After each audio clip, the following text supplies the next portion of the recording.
راویان حدیث کون ہوتے ہیں؟ کیا امام کے زمانے میں ان کی تقلید کی جاتی تھی؟ کیا تقلید کی مذمت میں روایات نہیں؟ کیا راویان حدیث کے درمیان بھی فقہا کی طرح اختلاف ہوتا تھا؟ اور اس اختلاف کی صورت میں کس کی طرف رجوع کیا جائے؟ ان جیسے سوالات کو جاننے کے لیے تقلید کے قصے میں ہمارے ساتھ رہیے گا۔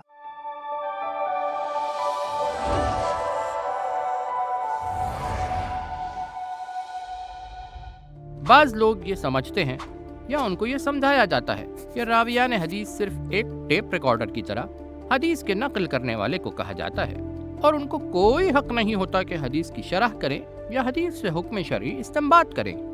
یعنی زرارہ لوگوں کے درمیان بیٹھتے تھے، روایات سناتے تھے اور ہر کوئی اپنی فہم کے حساب سے اس حدیث کو سمجھتا تھا۔ یہ تصور بالکل غلط ہے۔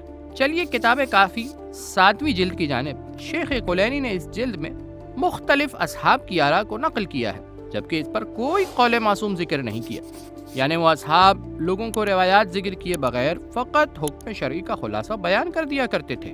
بالکل یہی نظام آج تک موجود ہے۔ صفحہ نمبر 83 پر شیخ کلینی نے پورا باب باندھا ہے جس میں صرف یونس ابن عبد الرحمن کی آراء کو بیان کیا ہے، جو امام رضا علیہ السلام کے شاگرد تھے، جبکہ اس باب میں شیخ نے کسی روایت کو ذکر نہیں کیا۔ صفحہ نمبر 95 پر فضل ابن شاذان کی آراء کو بیان کیا ہے، جو امام جواد علیہ السلام کے شاگرد رہے ہیں، جبکہ یہ نہیں کہا کہ اے فضل ابن شاذان کیوں آپ نے کسی روایت کو نقل نہیں کیا۔ صفحہ نمبر 92 پر عمر ابن عزینہ سے نقل کرتے ہیں کہ وہ زرارہ ابن عیون کے پاس آئے اور ان کے پاس کچھ روایات تھیں جو وہ نہیں جانتے تھے کہ کون سی حق ہے اور کون سی باطل۔ زرارہ نے کہا میں آپ کو بتاتا ہوں اور حدیث نقل نہیں کروں گا، یعنی اگر آپ کے لیے روایات غلط ہو گئی ہیں تو اسے چھوڑ دیں، میں آپ کو صرف حکم شرعی کا خلاصہ بتائے دیے دیتا ہوں۔ خلاصہ یہ کہ راویان حدیث کی 2 اہم ترین ذمہ داریاں تھیں۔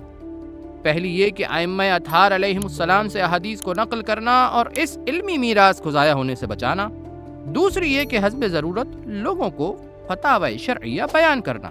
یہ درست ہے کہ بعض اوقات روایت کو اپنی فہم کے اعتبار سے سمجھنے کے سبب فتاوی شرعیہ مختلف ہو جاتے ہیں، لیکن امام صادق علیہ السلام نے فرمایا کہ خدا کی قسم ہم تمہیں کسی ایسی چیز کا حکم نہیں دیں گے جو تمہاری قدرت سے باہر ہو۔ یعنی جب حکم شرعی کا مصدر ثقلین یعنی قرآن اور حدیث ہے اور اختلاف کا دائرہ جزئی احکام شرعیہ کی حد تک ہے تو یہ اختلاف قابل قبول ہے، کیونکہ یہ امام کے بیان کردہ موازین اور اصولوں پر ہے، اسی میں لوگوں کے لیے آسانی ہے۔ داؤد ابن حسین نے امام صادق علیہ السلام سے سوال کیا کہ اگر کسی حکم میں 2 راویان حدیث میں اختلاف ہو جائے تو اس صورت میں کیا کیا جائے؟ یہ بات قابل توجہ ہے کہ اس سوال پر امام سے کوئی ناراضگی ظاہر نہیں ہوئی اور امام نے اختلاف پر کوئی بات کیے بغیر ہی جواب دیا کہ اختلاف کی صورت میں عالم کی پیروی کی جائے۔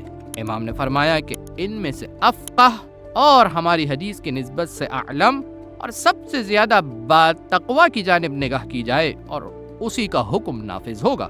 بس اس بنیاد پر اگر آپ روایت کا ایک دوسرا معنی سمجھ رہے ہیں تو یہ درست نہیں کہ وہ آپ کے لیے حجت ہو، کیونکہ یہ نہیں ہو سکتا کہ زرارہ کو تو فقط حدیث نقل کرنے کا حق ہے اور آپ کے پاس یہ حق بھی موجود ہے کہ اپنی مرضی سے روایت کی تشریح کریں۔ اسی سبب سے ائمہ اطہار علیہم السلام نے اپنے پیروکاروں کے لیے کچھ امور مرتب کیے اور ذمہ داریاں تقسیم کر دی اور مذہب اہل بیت کو سخت ترین حالات اور مشکلات میں محفوظ رہنے کی خاطر کچھ بند باندھ دیے۔ پھر امام زمانہ علیہ السلام کی غیبت صغریٰ کا زمانہ آ گیا اور یہ وہ زمانہ تھا کہ جب لوگ امام کے حضور کے زمانے سے غیبت کبریٰ کے زمانے کی جانب گامزن تھے۔ امام علیہ السلام نے اس زمانے میں لوگوں کی رہنمائی کے لیے انہیں 2 جہاد سے علماء کی طرف رجوع کرنے کا حکم دے دیا تھا۔